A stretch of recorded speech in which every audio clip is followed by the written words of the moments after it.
A TV Web A Caminho da Luz apresenta Palestras Espíritas. Boa noite. Que alegria em retornarmos a Mogi Guaçu, cidade irmã de Itapira. Que alegria revermos amigos que há anos temos a oportunidade de abraçar, de cumprimentar e de trocarmos experiências, já que nós todos aqui nos encontramos como aprendizes. Nesta noite abençoada, nós vamos estudar juntos o prefácio de O Evangelho segundo o Espiritismo. O Evangelho segundo o Espiritismo é um livro importantíssimo do Pentateuco, Penta, 5, Livro dos Espíritos, Livro dos Médiuns, o Evangelho segundo o Espiritismo, Céu e Inferno e a Gênese. Só que o Evangelho é comum que nós abramos ao acaso, no Evangelho no lar, ao acordarmos, ao dormirmos, e não temos aquele estudo sequencial. Então eu gostaria que sinceramente levantasse a mão para mim neste momento quem já leu o prefácio do Evangelho segundo o Espiritismo. Então, olha, de um grupo é uma minoria. E neste exato momento está sendo também transmitido a palestra. Creio que muitos dos que estão me assistindo também lê o Evangelho, interpreta o Evangelho, mas não conhece o prefácio. O prefácio desta obra, do Espírito da Verdade, o Espírito que dirigia toda a pleiade que trabalhava diretamente com Allan Kardec, nos deixou apenas e tão somente 4 parágrafos, que resume toda esta obra. O Evangelho segundo o Espiritismo, ele é dividido em 28 capítulos. O 28º é coletânea de preces espíritas.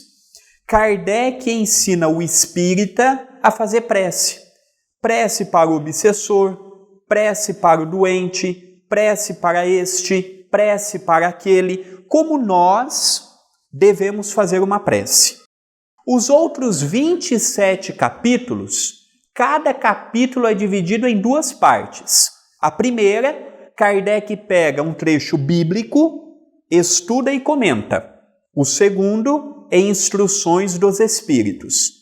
Vários espíritos dando ensinamentos sobre as mais variadas temáticas. O primeiro parágrafo deste monumento que é o prefácio nos fala: os espíritos do Senhor, que são as virtudes dos céus, como um imenso exército que se movimenta, desde que dele recebeu o comando, espalham-se sobre toda a superfície da terra. Semelhante às estrelas cadentes, vêm iluminar o caminho e abrir os olhos aos cegos. Quando nós chegamos a uma casa espírita, alguns pela desconfiança, outros pela obsessão, outros pela perda de um ente amado, outros pela curiosidade, outros acompanhados de um amigo, outros veio porque foi indicado e aqui gostou. Quando aqui nós chegamos, nós passamos a ouvir aquelas passagens que há 2000 anos está conosco, mas parece que somente agora compreendemos o seu sentido espiritual. E aqui nós queremos deixar bem claro que o Espiritismo não é mais nem melhor do que religião nenhuma. Todas têm o seu papel e a sua importância. Mas a interpretação que nós temos hoje de Jesus, dos seus ensinamentos, das leis divinas que Allan Kardec estudou em O Livro dos Espíritos, nos dá a oportunidade de encararmos o nosso dia a dia de modo diferente. A verdade não está apenas no Espiritismo. Este exército munido do amor, da caridade, do entendimento, ele espalha a verdade em todos os locais. Porque seria uma prepotência imaginar que apenas no Espiritismo nós teríamos a salvação. Por isso que neste mesmo livro, no capítulo 15, Kardec coloca: fora da caridade não há salvação. Não é fora nem do Espiritismo e não é fora nem da verdade, porque o Espiritismo é falível, porque é levado pelos homens, e a verdade é relativa. A caridade não. A caridade, ela aproxima o ser humano. A caridade, ela toca o nosso coração. A caridade nos une.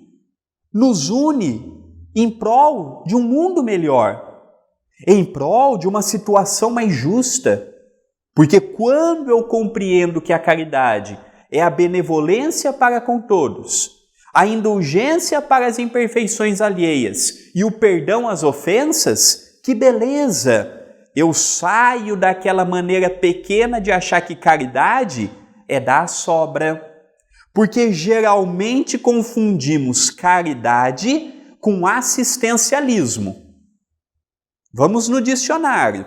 Assistencialismo é eu assistir o necessitado com um alimento, com um agasalho ou com dinheiro. Caridade vai muito além do assistencialismo. O assistencialismo faz parte da caridade, como sendo a caridade espiritual, não, a caridade material. Mas tem isto, André? Tem. Caridade material e a caridade espiritual. O que é a caridade material? Tudo que envolve assistência ao nosso semelhante. E o que é a caridade espiritual? Tudo que sai do coração. Mas não em forma de benefício material, de benefício espiritual. Ouvir, falar, olhar, sentir, julgar, exprimir uma opinião. Tudo isto entra no âmbito da caridade espiritual. E quanto mais o homem progride, quanto mais o homem procura a verdade, através das ferramentas que Deus nos emprestou, nós começamos a ver a existência de um modo diferente. Porque vida nós temos uma única, mas existência nós temos várias. Hoje, na atual existência, o meu nome é André Luiz. Estou num corpo de sexo masculino. Tive a oportunidade de reencarnar no Brasil. Mas e ontem? Será que eu fui homem ou será que eu fui mulher? Será que eu tive um corpo branco ou um corpo negro? Ou de uma outra raça que compõe o planeta Terra? Então, este exército, nós podemos fazer parte. Nós que os nossos olhos estão sendo abertos. Quantas encarnações nós não vínhamos e voltávamos, na incredulidade espiritual. Vivíamos puramente o que o mundo material nos oferecia. Afirmo que para muitos de nós, inclusive para mim, um grande devedor perante a lei divina, é a primeira encarnação que estamos tendo, trazendo para a primeira pessoa que estou tendo, que consigo compreender que a vida material é importante, mas do lado da vida material caminha a vida espiritual. E eu posso continuar com o meu olho fechado ou eu posso abrir o meu olhar. Eu posso continuar vendo no casulo das minhas necessidades, dos meus problemas, dos meus conflitos, ou eu já consigo ver que além de tudo isto, tem também as pessoas que estão do meu lado. Tem o psiquismo e o psicológico coletivo, que interfere na minha felicidade. Então tudo isto compõe a nossa encarnação. A nossa encarnação não é uma equação exata. Ela tem várias variáveis e vai depender do meu equilíbrio, da minha serenidade, da minha compostura para analisar se vai ser uma existência plena ou refratária. O que é uma existência plena? fiz tudo o que podia. Refratária. Quando estava bom, fazia. Quando não estava, não fazia. Quando estava equilibrado, ajudava. Quando não estava, não ajudava ninguém. A pessoa que nós mais podemos nos ajudar somos nós mesmos. Antes de eu pensar em ajudar quem quer que seja, eu tenho que me ajudar. Eu tenho que me amar. Eu tenho que me aceitar, me compreender. E aí sim, a partir da relação comigo, eu vou ter a relação para com o próximo.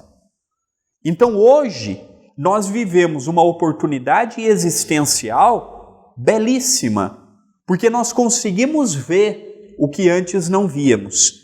E não é pautado na fé cega. Tem que ser assim, não. No Espiritismo, é através da fé raciocinada. Tudo tem um porquê. Tem muitos porquês que Kardec perguntou à espiritualidade, o que a espiritualidade disse? Ainda não é momento.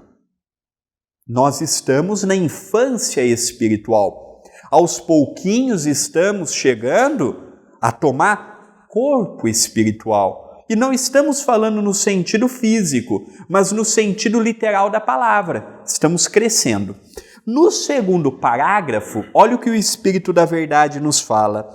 Eu vos digo, em verdade, são chegados os tempos em que todas as coisas devem ser restabelecidas em seu sentido verdadeiro, para dissipar as trevas, confundir os orgulhosos e glorificar os justos. Se é necessário construir a verdade, é porque ela foi desmoronada e a verdade se tornou equivocada. E hoje nós vemos como isso nos custa. Como é difícil tirar aquela verdade que eu imaginava ser uma verdade para a verdade do Evangelho. Eu tenho o hábito de dizer que o Evangelho é o livro, em termos de entendimento, o mais fácil. Por quê? Porque ele fala de perdão, de amor, de caridade, de orgulho, parentesco, reencarnação, pluralidade dos mundos habitados, eu não vim destruir a lei, o julgo leve, mas é o livro mais difícil de ser vivenciado. Porque o Evangelho fala da parte moral. O Evangelho é aquela cutucada nos nossos pontos falhos. Eu aceito aqueles que dizem ser espírita não é fácil. Eu aceito e concordo. Ser espírita nos moldes que Kardec e que a espiritualidade nos pede não é fácil. Não é fácil eu ver o próximo como irmão. Não é fácil eu perder para que uma situação ganhe. Fácil é eu falar de amor, caridade, perdão, justiça, benevolência. Aqui dentro é fácil. Mas já vimos a dificuldade de viver tudo isto lá fora?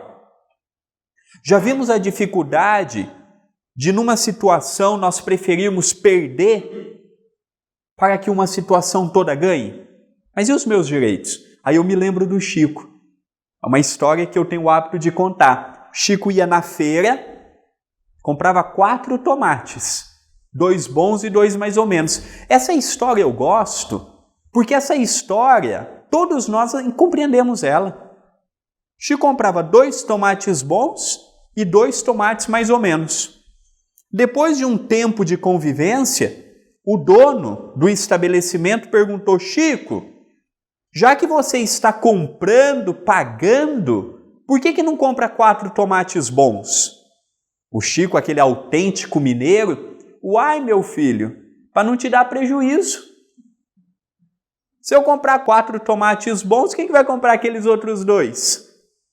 Os 2 bons vai ficar para o longo da semana. E os 2 mais ou menos vai ficar para hoje e para amanhã. Eu estou comprando, eu estou pensando no meu bolso, na minha felicidade, na minha satisfação. O Chico, ele conseguia ver o lado do comerciante. Se não comprar, é um prejuízo para o comerciante. E o comerciante, ele tem funcionários. E os funcionários dependem desse ganha-pão. Olha a visão de um espírito bem-aventurado. Ele conseguia se colocar no lugar do outro, mesmo que este outro estivesse, muitas vezes, economicamente falando, numa situação boa, estável, equilibrada. O Espiritismo nos convida a tirarmos todas as nossas máscaras e sermos uma pessoa só.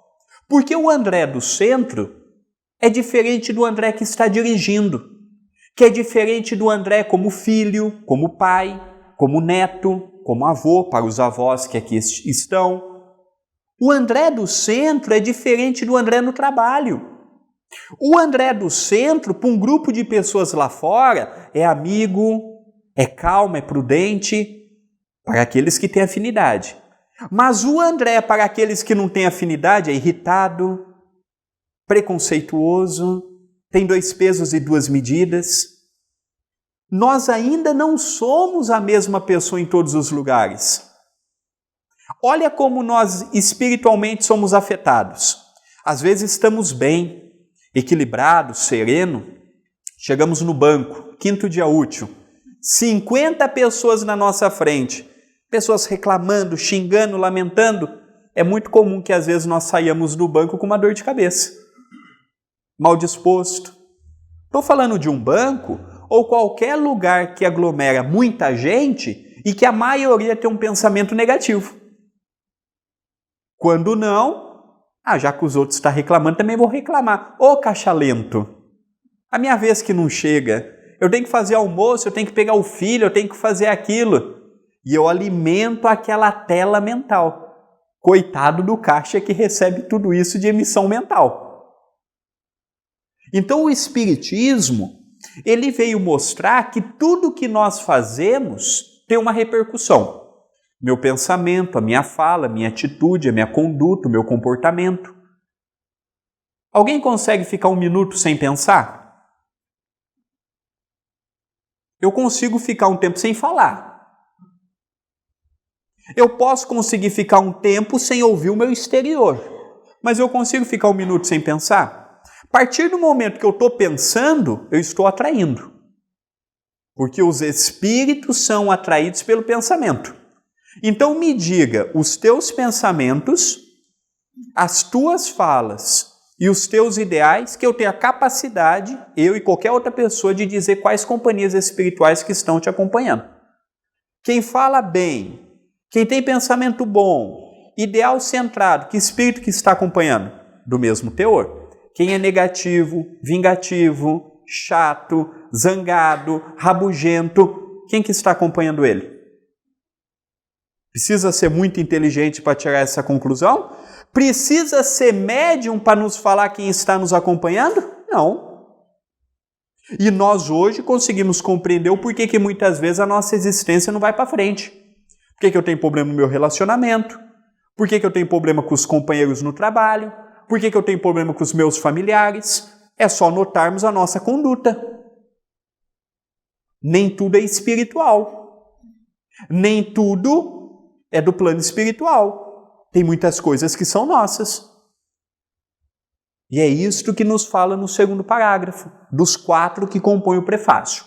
No 3º, o Espírito da Verdade nos fala: as grandes vozes do céu ressoam como o som da trombeta.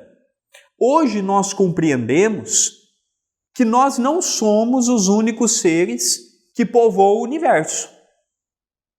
Hoje nós compreendemos que nós, no planeta Terra, não somos os únicos vivos. Os espíritos continuam a sua jornada evolutiva. Agora, o mundo espiritual tem de tudo. Bons, menos bons, esclarecidos, menos esclarecidos, espíritos que trabalham para a luz, como espíritos que trabalham para as trevas. E aí vem o raciocínio para nós. Eu estou aqui de passagem. A minha verdadeira pátria, a nossa verdadeira pátria é o mundo espiritual. Se eu vou para o lugar que eu estou plantando, para onde irei? As minhas atitudes vão responder. Nós todos conseguimos ter uma visão clara e objetiva de ver para aceitar outra história. Eu vejo, eu compreendo, mas eu vivo. O exemplo e o esforço pessoal é imprescindível. O meu próximo pode me estimular, me apoiar, me dar força, mas ninguém pode fazer por mim. A partir do momento que chegamos aqui, nós temos um papel conosco, em primeiro lugar. Papel este que, por mais que alguém me ame, não pode fazer por mim. Como nós, não podemos fazer por uma pessoa que nós tanto amamos. Vivemos numa sociedade, dividimos problemas sociais, mas quando se fala de evolução, é pessoal. A partir do momento que eu me ilumino, eu peço para reencarnar, para ajudar na iluminação daqueles que eu amo. Porque para um espírito sublimado, é muito desagradável ele estar num lugar de paz, de beleza, de oportunidades, e aqueles que ele ama está refém dos espíritos enganadores. Então a evolução, quando nós não compreendemos o próximo, somos convidados a nos olhar. Mas nos olhar totalmente disforme do que gostaríamos de ver. Porque quando eu olho para o espelho, eu posso olhar quem eu sou ou o que eu gostaria de ser. Eu posso encarar a minha realidade ou eu posso encarar uma pseudo-realidade, pseudo-falsa, uma falsa realidade. Então hoje, com a compreensão que nós, os espíritas, estamos tendo, os passos que nós somos convidados a dar, eles não têm que ter como parâmetro a pessoa que está do meu lado. Ah, mas fulano faz mais do que eu. Ah, ciclano faz menos do que eu. A comparação tem que ser o nosso passado. O André de hoje fazer um pouco mais do que o André de ontem. Ter um pouco mais de paciência, ter um pouco menos de orgulho, ter um pouco mais de amor, um pouco mais de humildade, um pouco menos de egoísmo, um pouco menos de vaidade. Ninguém pode me dar amor e tirar a vaidade. O amor e a vaidade são lutas que eu vou ter para colocar na minha vida e para retirar. E aí entra também a vontade, a persistência, a perseverança. Entra o meu papel. Então continua o terceiro parágrafo. E os coros dos anjos se reúnem. Nós, no Espiritismo, compreendemos os anjos como bem-aventurados, espíritos esclarecidos, espíritos que já passaram pelo que nós estamos passando e venceram. Eles se reúnem. Com qual finalidade? Como é que podemos ajudar aquela coletividade? E de tempos em tempos vem um Chico Xavier, um Mahatma Gandhi, um Francisco de Assis, um Vicente de Paulo, uma Irmã Dulce, uma Madre Teresa de Calcutá. De tempos em tempos nós temos homens e mulheres que se devotam no amor ao próximo, que servem como uma luz para que nós possamos seguir. Homens, nós vos convidamos ao concerto divino, que vossas mãos tomem a lira, para que vossas vozes se unam. Olha que sentido filosófico. Lira não é um instrumento? Que nós tomemos a lira, que nós encaremos o trabalho, que nós peguemos a nossa parte e façamos o que nos cabe, que nós encorajemos a nós mesmos. Antes de eu encorajar o próximo, eu tenho que me encorajar. Antes de eu cobrar do próximo, eu tenho que me cobrar. Pegue a lira, pegue no trabalho, pegue no esforço, não menospreze a reencarnação, não perca o tempo, valorize, se estimule para que o trabalho siga adiante. Veja na oportunidade que está tendo a grande dádiva, concerto divino. O que Jesus nos fala? Os trabalhadores das últimas horas. Os das primeiras horas vieram, trabalharam, se esforçaram, venceram. Nós somos aqueles que, muitos de nós, não podemos generalizar nunca, muitos de nós relutamos, paramos no tempo e no espaço, que possamos nos esforçar para nos encontrarmos no grande concerto. O que é o mundo de regeneração segundo este próprio livro? Um mundo em que o bem prevalecerá sobre o mal. Hoje, no mundo de expiações e provas, o mal prevalece sobre o bem. Quem de nós não quer ficar num planeta que o bem vai ser maioria? Que o bem vai ser espontâneo? Que o bem vai ser natural? Mas para isto, o esforço no hoje é imprescindível. Para isto, o agora é fundamental, para que possamos nos reunir neste grande concerto. Que vossas mãos tomem a lira, que vossas vozes se unam e que num só hino sagrado se estendam e vibrem de uma extremidade à outra do universo. O planeta Terra não será eternamente o que nós vemos hoje. Muitos vê o número de drogas aumentando, o número de depressivos, o número de ansiosos e pode pensar assim, o mundo está perdido. Não, o mundo tem tudo isso aumentado, mas nunca nós tivemos tantas pessoas trabalhando no bem como temos na atualidade. É verdade que hoje nós não temos a nível mundial um referencial como nós tínhamos até pouco tempo atrás. Hoje nós temos bem menos referenciais. Mas quantas instituições cristãs e não cristãs, neste momento, não estão dando alimento físico e alimento espiritual para as pessoas? Quantos médicos, enfermeiros, pessoas no anonimato não estão nestas caravanas humanitárias em regiões complicadas como da África, levando consolo e medicamento às pessoas?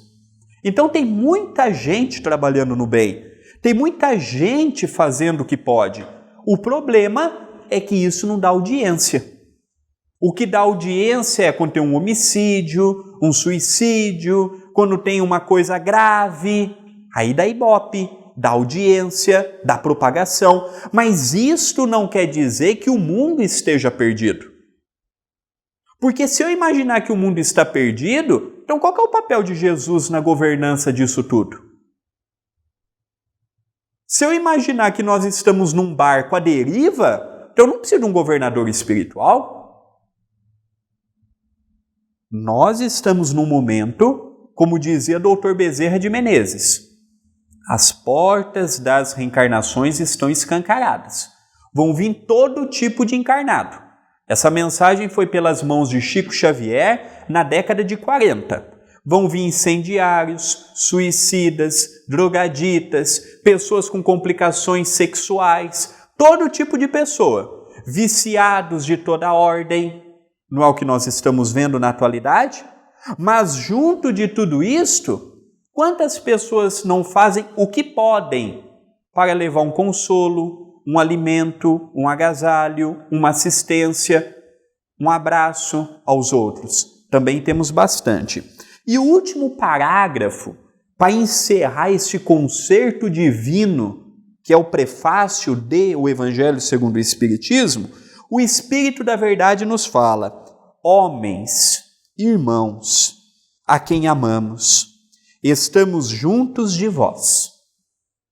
Nós todos, pessoas comuns, com problemas comuns, com vidas comuns, com dificuldades comuns, nós cremos realmente que não estamos sozinhos? Ou nós nos permitimos imaginar que o mundo espiritual nos abandonou, que tem pessoas que têm privilégios, que eu sou um coitado? Qual é a visão que eu tenho da oportunidade reencarnatória? Nós realmente cremos que os espíritos estão conosco? Ou a nossa fé ainda é aquela fé, enquanto está tudo bem, eu estou bem, firme, estou aqui, mas quando vem um problema, uma desilusão, uma situação financeira complicada, perda de um ente amigo, vai embora a minha pouca fé. Nós realmente acreditamos que o nosso anjo da guarda está do nosso lado?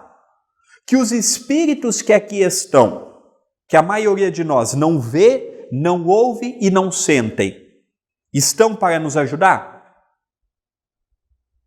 Tudo isto faz parte de questionamento. O Espiritismo nos ensina a questionar e juntos formarmos uma opinião. Então, olha o que ele nos fala. Homens, irmãos, a quem amamos. Quantos espíritos estão aqui trabalhando no anonimato por cada um de nós, que nos ama, nos envolve com carinho e muitas vezes nas nossas preces nem sequer agradecemos por eles. Homens, irmãos, a quem amamos. Estamos juntos de vós. Não é apenas na saúde, na beleza, enquanto estamos empregados, é em todos os momentos. É no momento bom, mas é também no momento difícil.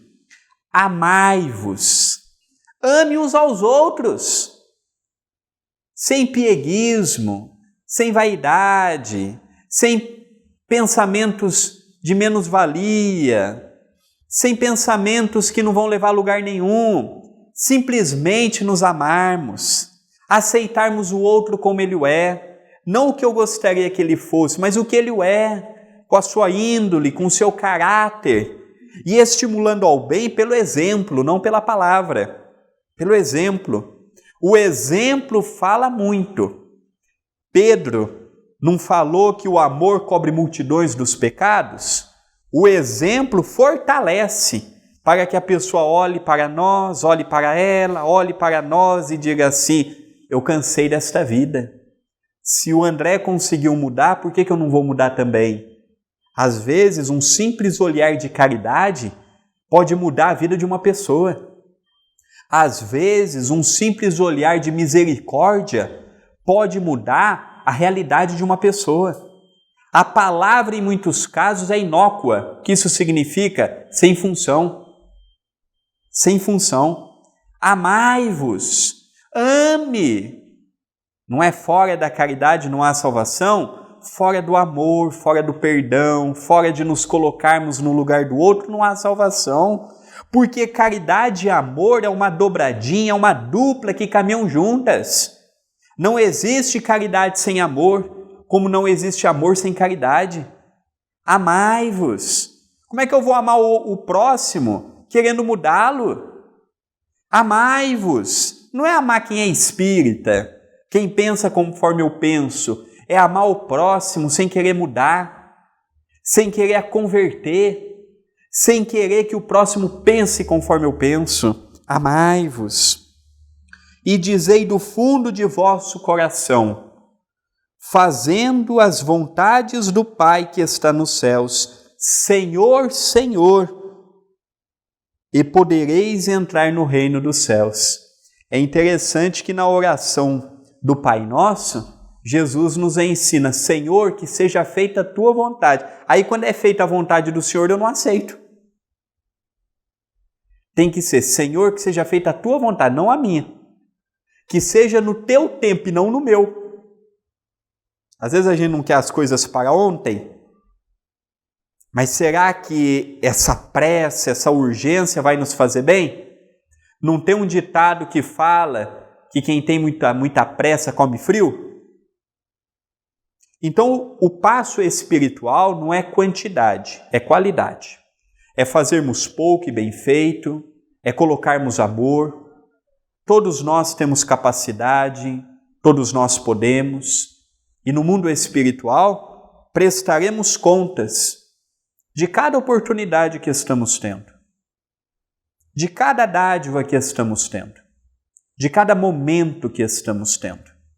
Que possamos pegar todo este referencial que chega até nós hoje, que podemos pegar o exemplo do Cristo, já que anda tão ausente da humanidade de modo geral, inclusive de nós os espíritas, que possamos voltar às nossas origens, da simplicidade, da prudência, dos pés no chão, que possamos pedir força para sustentarmos os embates em casa, as dificuldades no trabalho, os problemas espirituais, que possamos nos aceitar e nos amar e encontrar forças da onde nem imaginamos, para seguirmos firmes, de peito aberto para as oportunidades que nos chegam.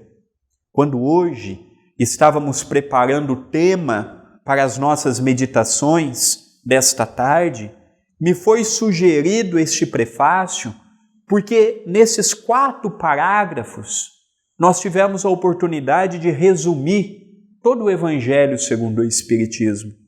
Aqui nós tiramos força para continuar a caminhada, aqui nós temos um puxão de orelha que às vezes a gente permite que a ociosidade fale mais alto. Todos os espíritos de luz que passaram pela Terra, o sobrenome era trabalho. Trabalho não dentro de um templo religioso, não. Trabalho onde tinha necessitado. Chico Xavier tinha muitos trabalhos no centro espírita, mas tinha muitos trabalhos também no hospital, no lar de idosos, nas penitenciárias. Eu não me lembro de ler o Novo Testamento e ver Jesus pregando apenas para os doutores. Então que nós possamos procurar fazer a nossa parte também lá fora. Por isso que é um puxão de orelhas construtivo, não impositivo, que nos fere, que nos magoa, não. É um puxão de orelhas positivo. Observe, André, observe o corpo que te emprestaram, observe a oportunidade que te deram, aproveite. Quando terá uma outra igual a esta, não sabemos. Então que possamos nos unir pelo mesmo ideal, pelo mesmo objetivo, que o amor possa ser inesgotável em nós. E quando nós acharmos que estamos caindo, que estamos fragilizados, não percamos a oportunidade de um ombro amigo para nos erguermos, tanto quanto sermos um ombro amigo de uma pessoa que esteja do nosso lado. Que o Mestre Nazareno esteja conosco, amparando-nos, protegendo-nos, fortalecendo-nos, hoje e todo sempre. Muita paz em nossos corações.